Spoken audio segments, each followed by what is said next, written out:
ปะ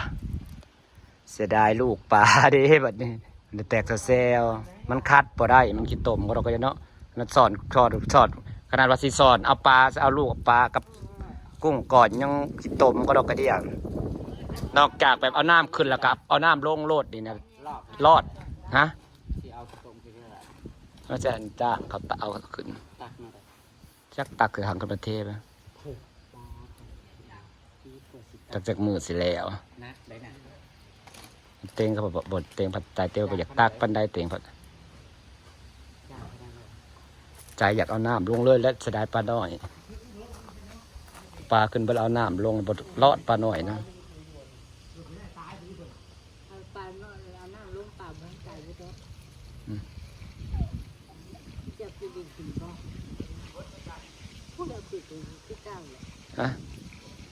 ใจเราไม่ได้อยากเอาขึ้นปันได้คิดต้มนะเพราะมันแบบว่าหนอมันบาลานกันเลยเด้กำลังคิดอยู่เดี๋ยวนะพอหนอมันบาลานกันมันหยุดตัวแล้วมันเศษให้ปวดเจือนกระทั่งออกพัดยามันเจือนลงไปอีกแต่นี่กับบาลานใช่ไหมครับบาลานหยุดแจ่อันนี้กับพื้นเป็นขี้หินบัดได้คณะออกกันดีอย่างหนึ่งบัดน้ำใสพอให้มาเหยียบไปตะกี้หินพื้นนะพอน้องปั้นคันมันจกลงบ่ได้มันหินด่านอยู่พื้นเบิดมีแต่หินลูกปลาหนึ่งที่แซวอยู่จะได้ลูกปลาลูกกุ้งอีกกุ้งใหญ่ก็จะเป็นออกลูกหมดเลยตอนมันปล่อยตอนมันไข่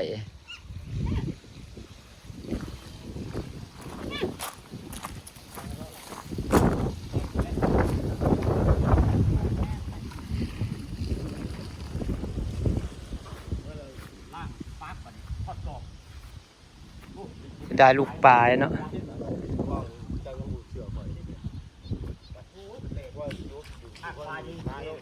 บอสนี่ซ้ำนี่เนี่ยซ้ำที่ข้าวน้ำลงเลยก็รอดได้ปลาเนาะปตักดอกมักอีโคนเนี่ยอื่นเปิดน้ำลงใหม่รถจะได้ลูกปลาตักกับบ่ไหวดอกตักก็สิตักได้แต่แถวนี้แถวนั้นก็ตักบ่ได้เราจะไปตักได้โคนเราก็จะเอาเป็นรถจกกระตากระยันมันเจือนอีกพอขอบมันอยู่โตหมดแล้ว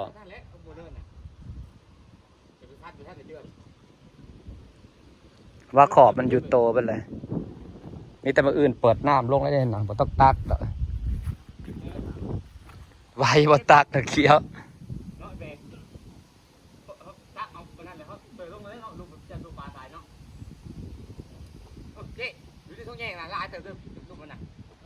ตายไปเลย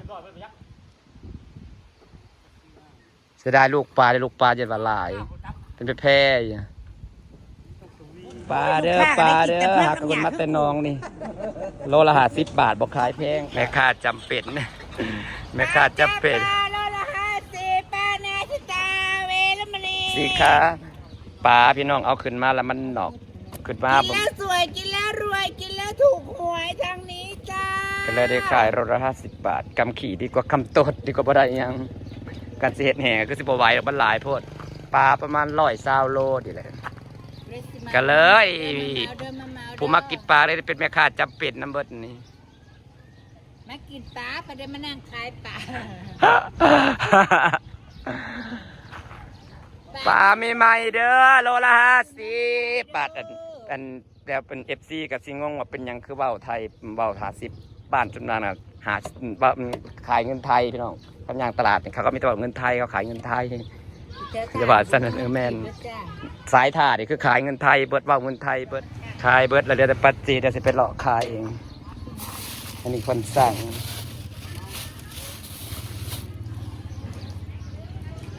หนังสีมือขอบคุณหลายๆที่มาช่วยขายขอบคุณหลายๆที่มาช่วยขาย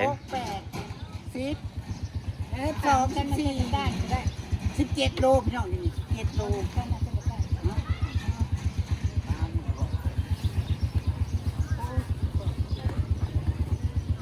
กระบาบคนเฒ่าเนาะมากินปลาไปได้มาขายปลาซอยไปได้แบกปลาเมื่อก็ขายเมื่อวานเฮ้ยเอาอยู่เฮือนยังอีกใดหากสิไปหล่อส่งเขาก็สั่งในเพจไลน์อยู่ในบ้าไอ ขอบคุณหลายๆจ้าเดินทางปลอดภัย เจ๊จ้า ขาปลาได้สมุทรโอนป่ะเฮ้ย อีกร้อยโอน โอเคบ๊ายบายขอบคุณค่ะเปิดมาซื้อปลาฮะเห็ดเอานี่แหละเรือแต่ปลาเป็นแหละจะแสดงจะโลคือเรือไปแต่ปลาตายเบิดมันหนอกเบิดนี่จ้ะปลาเป็นโลละ70อันนี้เพิ่นสร้างรับมาให้โลละ70 บาทปลาเป็นส่งปลา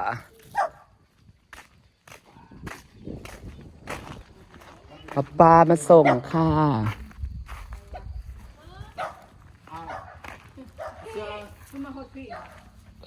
อะไรปลา ใส่ผลได้สักปลา เยอะ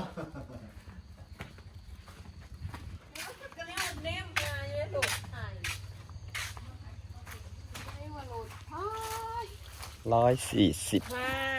ปลาที่สวยๆนะปิง ทอน มีอยู่ถือมาอยู่ขอบคุณค่ะบุกค้าค้างไว้กินเอง ขอบคุณค่ะ ขอบคุณค่ะ ตะลีไปใส่ อยู่ในเฮือน บอกคนที่พูดเดียวเห็ดเพียวก็แกกแล้วเนาะ แต่งกับพูดคิดนะ นั่นตะลีต้องอยู่เฮือนหลังนี่อยู่เฮือนน้องสาวนะ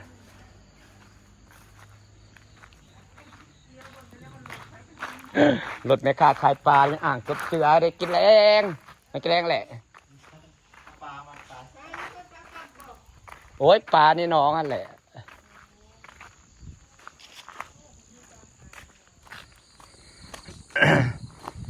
โอ้ยขับมืดเปิดตาเลยพี่น้องเอ้ยยังหล่อส่งปลาไปแล้วเพราะว่าอันนี้มาฮอดบ้านหลักกับมาหล่อส่งปลาเป็นมาหล่อส่งปลาเป็นชาวบ้านนี่แหละปลาเป็นขายไอ้ขายโลละ70พี่น้องมันตัวน้อยตัวใหญ่ขายโลละ70หมวย2 โลก็ได้หลายเติบนะไปส่งครับ2 โลได้หลายเติบเลยนี่ปลา2 โลปลา2 โลเลาะส่งเพิ่ม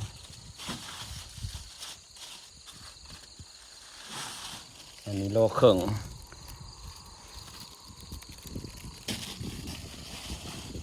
ถ้าส่งปลาก็พี่น้องขาดทุนยับเยินผิดหวังผิดปางคือว่าแหละปลามันผัดเอาขึ้นมาใส่ถังผัดหนอกจนเบิดตั้งที่ออกซิเจนกับแห้งอยู่เลยมันหนอกน้ำขีดตมแล้วมันปรับสภาพบ่ทันเนาะเป็นแต่ถ้าเราใส่อ่างให้มันปรับสภาพในอ่างนั่นก่อนเขาก็คิดประวัติคิดว่ามันสินหนอกมันไม่ออกซิเจนอยู่พี่น้องในสิไรเห็ดยังครั้งแรกมันก็มีผิดพลาดพี่น้องตั้งแต่เลี้ยงแล้วคนเราเห็นยังครั้งแรกมีผิดพลาดเบิดเลยเนาะก็จะตั้งหลักได้คือมันเป็นแม่ค้าขายของออนไลน์เห็นแหละอ๋อปลาอยู่เฮือนไอ้ปลาตัวเป็นปลาตายไปขายนะญาติกันเอาไปมานะเบิร์ดวันนี้โลละ50ญาติบริขายมันหนอกอันนี้ปลาสดอันนี้ปลาเป็นเฮือน คล้ายอย่างเลยเนาะปลาธรรมชาติให้จะกินเด็ก มันงาแซ่บเลยปลาสะอาดเขาเรียกสะอาดตอน จะกินเลยปลาหัวอาหาร เนี่ยเพราะเขาเลี้ยงเองเขาก็เรียกสะอาดแต่ส่วนใหญ่ฟาร์มป่ามันเขาแม่พอดี100นึง ใช่ไหมล่ะ ขอบใจจ้าเฮือน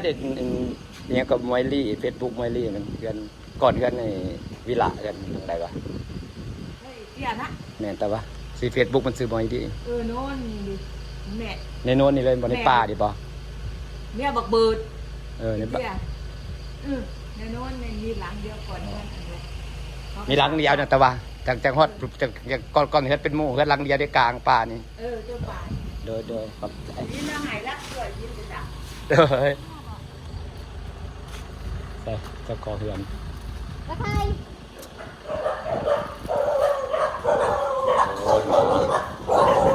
เด็กญาติเองมาไปหอบทีบหนายังซีกพี่น้องเอ้ยเขาก็หอดเทือนไปหล่อส่งปลา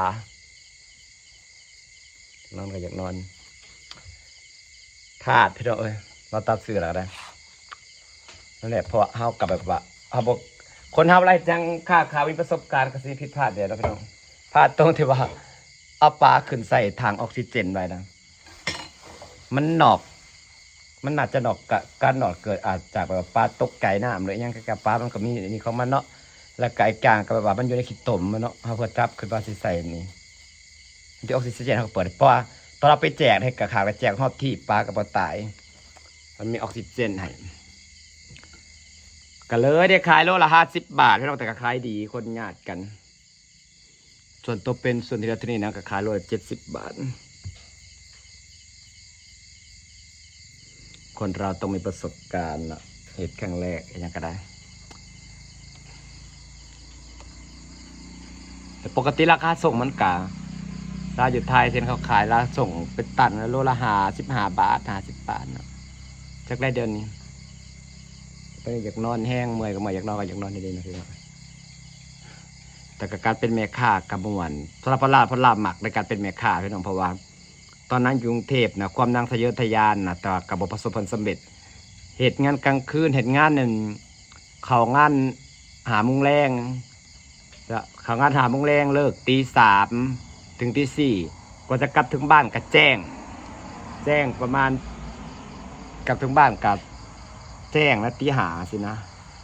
แต่ว่า10 โมงเช้านะต้องตื่นมาไล่สดขายของความนางอยากประสบตะก้อนนั้นขันนางยังเห็ดมาเรื่อยๆปั้นนี่นะก็คือสีดังอยู่ดอกขายของนะแต่ว่ามันเห็ดบ่ได้มันฝืนร่างกายไปได้เพราะว่านอนมื้อละบ่กี่ชั่วโมงเองตอนนั้นนะฝืนร่างกายบ่ได้ก็เลยได้เลิก2 เถื่อพยายามขายเป็นเมกานะเลิกมารอบนี้ก็คือว่าแต่ปลามันบ่อ้วนน้ำหนักมันบ่ได้พี่น้องปลานั่น2 โลนั่นเป็นทะเลโต5 ตัวโลผู้ปลามันบางมันเนื้อบ่ตุ้ยเด้มันมาตายอีกนอกน้ำตายตอนหัวปลาตายสิบนทางนั่นคือต้องสังเกตบางหน้าเขาหล่นน้ำตาเขาจนคอหมดแล้ว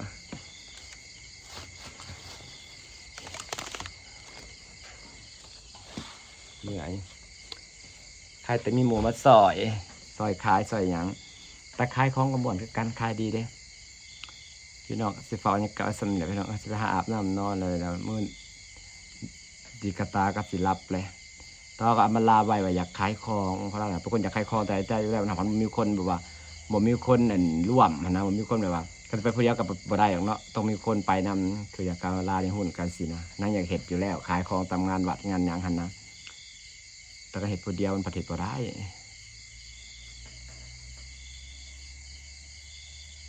ไปหาขายของเนาะฝากอันนี้ค่ะสวัสดีพี่น้องขอบคุณทุกคนจ้า